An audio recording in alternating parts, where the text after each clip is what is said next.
నమస్తే గాయస్ అందరికీ జై దుర్గా భవాని. ఈరోజు వచ్చేసి మా దుర్గామాత దగ్గర ఉన్నామన్నమాట. అమ్మవారికి గాజుల హారం చేద్దామని చెప్పేసి మా రాహుల్ అన్న ప్లాన్ చేస్తే దానికి తగ్గట్టుగా గాజులు తెప్పించుకున్నాము. తీయడానికి వస్తలేదు. డిఫరెంట్ ఫైవ్ కలర్స్ తీసుకున్నాం అనమాట. ఇప్పుడు వాటితోని గాజుల హారం చేయబోతున్నాం. ఫస్ట్ టైము ఇంతకుముందు ట్రై చేయలేదు, కానీ ఇప్పుడు ట్రై చేస్తాము. ఎందుకంటే దుర్గా భవాని మాల్లో కూడా ఉన్నాం కదా, అందుకని చెప్పేసి మా భవాని. సో ఇవి డిఫరెంట్ కలర్స్ గాజులు అమ్మవారికి ఇప్పుడు వేయబోతున్నాం.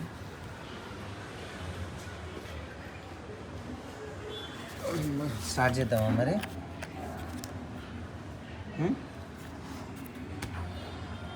వీడియోలు వస్తుంది నాకు చైనా వీడియో. ఓకే, అది తీసుకోమా.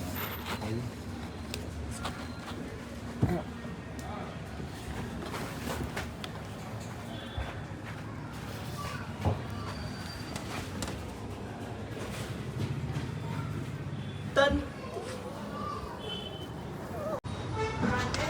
ఇక నవరాత్రులు నవ విధాలుగా అమ్మవారిని కొలిచేటందుకు మేము అమ్మవారికి ఈరోజు గాజుల హారం చేసామన్నమాట. అండ్ రేపు మా దగ్గర అన్నదానం ఉంది, అది షార్ట్ రీల్లో వస్తుంది వీడియో. ఇక అమ్మవారికి మేము ఫస్ట్ టైం చేసామన్నమాట. నాకు హారం చేయడం రాదు, ఏం చేయడం రాదు, కానీ అమ్మవారికి మాత్రం ఫస్ట్ టైం చేయడానికి కానీ స్వయంగా దేవుడే కోరాడు అంటే ఎట్టి పరిస్థితుల్లోనైనా వచ్చిన మనిషి అయినా రాని మనిషి అయినా ఖచ్చితంగా చేసి తీరుతాడు. అదైతే నాకు ఈ రోజు తెలిసిందనమాట. నాకు అసలు నేను ఎప్పుడు గాజుల హారం చేయలేదు, అసలు గాజులు ఎట్లా అల్లుతారో తెలియదు. తెలియకపోయినా కానీ నేను అసలు చకచక చేసేసా, బ్యూటిఫుల్గా వచ్చేసింది హారము. సో ఇదంతా చూశాక నాకు నమ్మశక్యం కాలేదన్నమాట. దాని తర్వాత అర్థమైంది అమ్మవారి కోరుకుంటేనే అవుతుంది. మహాభారతం కూడా ఆ శ్రీకృష్ణుడు కోరుకుంటేనే అవుతుంది. అదేవిధంగా అమ్మవారు కోరుకుంది కనుక మన చేతులారా ఆ కార్యం అయిందనమాట, ఆ కార్యం సిద్ధిస్తుంది. అందుకని చెప్పేసి నేను ఈ నవరాత్రులు బాగా అమ్మవారిని కొలిచే విధంగా నమ్ముతాను అన్నమాట.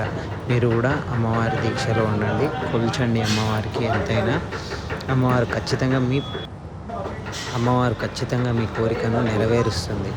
స్వయంగా పార్వతీదేవి వచ్చి మనకి ఎటువంటి కష్టం ఉన్నా కానీ ఎలా అయినా కానీ తీర్చేస్తుంది అనమాట. అంత శక్తివంతమైన నవరాత్రులు ఇవి. సో ఈ వీడియో తీయడానికి గల కారణం కూడా నాకు రాదు, అసలు ఎట్లా చేస్తాను ఏంటి, దాని తర్వాత అసలు జరిగే మిరాకిల్స్ ఏంటి అని చూద్దామని అనుకున్నా. సో చూస్తున్నాను అనమాట. వేరు ఇవి లైట్ గ్రీన్. ఇంకా మాకు ఈ గాజులు వెళ్ళడానికి కనీసం గంటన్నర పట్టింది. అండ్ గాజులు తీసుకురావడానికి కూడా కొంచెం టైం పట్టింది అనమాట. ఇక నవరాత్రులు కదా, గాజులు కొంచెం ఎక్కువ రేటే ఉన్నాయి. మట్టి గాజులే అయినా కానీ కొంచెం ఎక్కువ రేట్ ఉండడం వల్ల కొన్ని గాజులు అంటే మొత్తం 12 డజన్లు గాజులు వేసి అమ్మవారికి వచ్చేటట్టు అలంకరించాము. సో దీని తర్వాత అమ్మవారికి అలంకరణ చేసి అంత అలంకరణ చేసేసి దాని తర్వాత గాజుల హారం తొడిగించామన్నమాట. సో ఆఫ్టర్ రిజల్ట్ ఎట్లా ఉంటుందో నేను చూపిస్తాను, మీరే చూడండి. అండ్ గాజుల వల్లే ప్రక్రియ కూడా దారం తీసుకొని గాజుని 2 చుట్లు చుట్టి దాని తర్వాత గాజులో నుంచి వెళ్ళి దారాన్ని తీస్తేనే మనకి ఆ గాజు అన్నది ఏర్పడుతుంది. ఇంకోటి మనం అల్లేటప్పుడు కూడా ఆ అల్లిక అనేది గాజు పైనుంచి వెళ్ళి స్ట్రేట్ లైన్గా రావాలన్నమాట. ఇప్పుడు ఈ గాజు కట్టామనుకో, రెండో గాజు కూడా అదే భాగంలో కడుతూ స్ట్రేట్గా తీసుకురావాలన్నమాట. అప్పుడే మనకి సరిగ్గా అండ్ డిజైన్డ్గా వస్తుంది గాజులు. మనం చూసినా కానీ నేను చూపిస్తాను, చూడండి.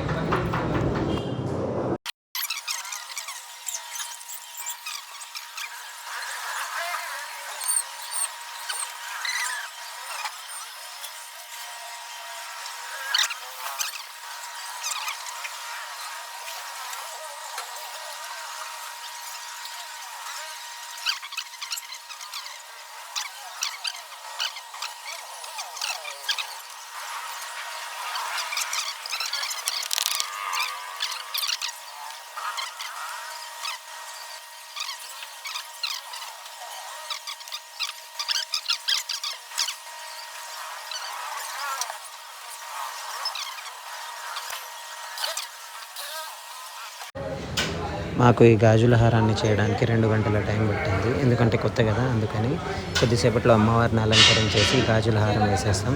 ఫోటో డిస్క్రిప్షన్ లాస్ట్లో పెడతాను, చూడండి. సబ్స్క్రైబ్ కూడా చేయండి ప్లీజ్.